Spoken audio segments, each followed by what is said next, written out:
اور حضرت علی رضی اللہ تعالیٰ عنہ بھی نہیں چاہتے تھے خلافت کی بیعت لینا، لیکن آخر کیا کرتے؟ کیا وہ امت کو بغیر خلیفہ کے چھوڑ دیتے؟ حضرت زبیر سے کہا گیا، انہوں نے نہیں مانا، رد کر دی بات۔ حضرت طلحہ سے کہا گیا، انہوں نے نہیں مانا۔ حضرت علی سے کہا گیا، اب عشرہ مبشرہ میں سے یہی تو تھے نا، لہذا انہوں نے تسلیم کر لیا، خلافت ہو گئی۔ لیکن اس کے بعد جو خانہ جنگی ہوئی ہے، اس خانہ جنگی کے نتیجے میں نوٹ کر لیجئے کہ 1,00,000 کے قریب مسلمان ایک دوسرے کی تلواروں اور نیزوں اور برچھیوں اور تیروں سے ختم ہو گئے، ہلاک ہو گئے۔ یہ ہماری تاریخ کا تاریک ترین باب ہے۔ 5 سال، 4.5 سال حضرت علی کی خلافت کے اور 6 مہینے حضرت حسن کی خلافت کے رضی اللہ تعالی عنہ۔ اس سے کیا ہوا کہ ایک طرف تو اسلام کی جو توسیع ہو رہی تھی، تھمتا نہ تھا کسی سے سیل رواں ہمارا، وہ سیلاب رک گیا، انٹرنل سیبوٹاج ہو گئی نا، اب تو اندر ہی آپس ہی میں اگر دست و گریبان ہو گئے تو باہر اب کیا توسیع کرتے ہیں، وہ توسیع کا عمل رک گیا۔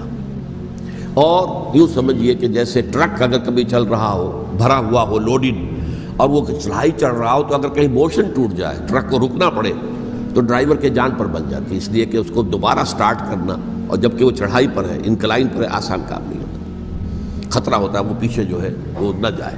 اور پہاڑی علاقوں میں آپ کو معلوم ہے ذرا پیچھے چلے جانے کا مطلب جو ہے بہت خطرناک جو ہے نتیجہ نکل سکتا ہے۔ بہرحال حضرت علی رضی اللہ تعالیٰ عنہ نے اپنے خلافت میں ایک کام یہ کیا، اب اس کی کیا مصلحتیں تھیں یہ تو انہی کے علم میں ہوگا، ہم قیاس کر سکتے ہیں، میں اس میں نہیں جانا چاہتا۔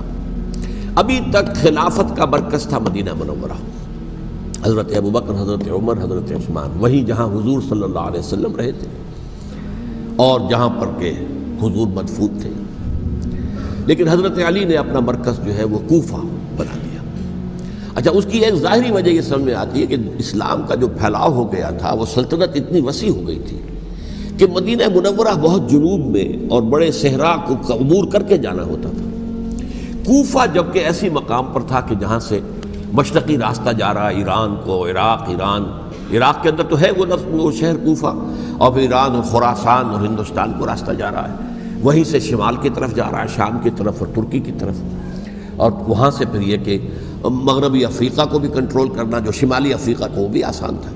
بہرحال حضرت علی نے کوفہ کو اپنا مرکز بنایا، اور نتیجہ یہ ہوا کہ سبائیوں کا بھی مرکز وہی بن گیا، چونکہ انہوں نے اپنے آپ کو گردا گرد رکھا حضرت علی کے رضی اللہ تعالیٰ عنہ۔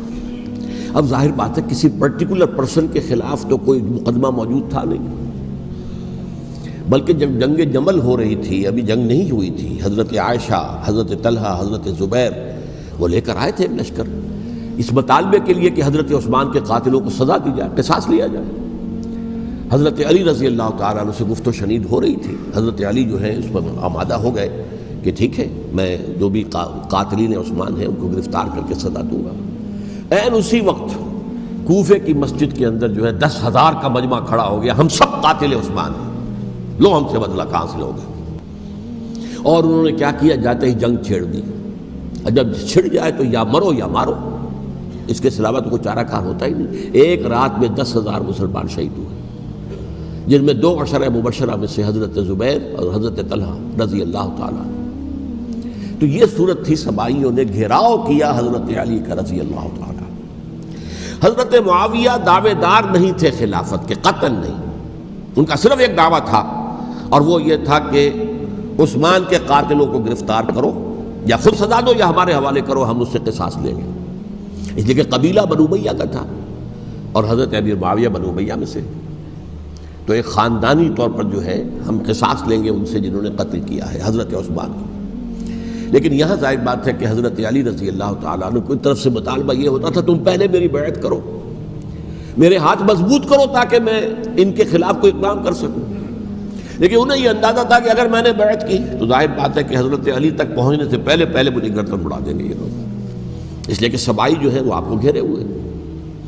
بہرحال ایک عجیب الجھاؤ، ایک ڈائلیما تھا جس کی وجہ سے یہ جنگ چلتی رہی، اور حضرت علی رضی اللہ تعالیٰ عنہ کو انہی کے شیعان علی ہی کے اندر سے وہ جماعت علیحدہ ہوئی تھی جس کو ہم خوارج کے نام سے جانتے ہیں، اور ایک خارجی ابن ملجم ہی نے حضرت علی کو شہید کیا رضی اللہ تعالیٰ عنہ۔